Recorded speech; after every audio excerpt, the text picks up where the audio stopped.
अस्सलामुअलैकुम। आवाज़ और तस्वीर की दुनिया में SNN न्यूज़ के साथ मैं हूं सवेरा शाहिद। खबर शामिल करते हैं मुजफ्फरगढ़ से, जहां सूबाई मुशीर ज़राअत सरदार अब्दुल हई दस्ती और सदर अंजुमन ताजरान जवाना बंगला जुल्फ़कार खान डाहा की कावज़ से मुहर्रमुल हराम में अमन व अमान के हवाले से असिस्टेंट कमिश्नर जाम आफ्ताब से उनके ऑफिस में मीटिंग हुई।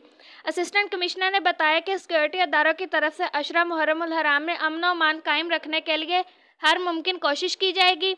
सदर अंजुमन ताजरान जवाना बंगला ने असिस्टेंट कमिश्नर को जवाना बंगला के मसाइल से आगाह किया, जिसमें असिस्टेंट कमिश्नर की तरफ से मसाइल को जल्द अज जल्द हल करने की यकीन दहानी करवाई गई। मीटिंग में माहर आबद हुसैन दवाना, एडवोकेट चौधरी असगर अली, सियासी और समाजी शख्सियत दिलावर खेड़ा और दीगर ने शिरकत की और खुसूसी तावन पर असिस्टेंट कमिश्नर जाम आफ्ताब का शुक्रिया अदा किया।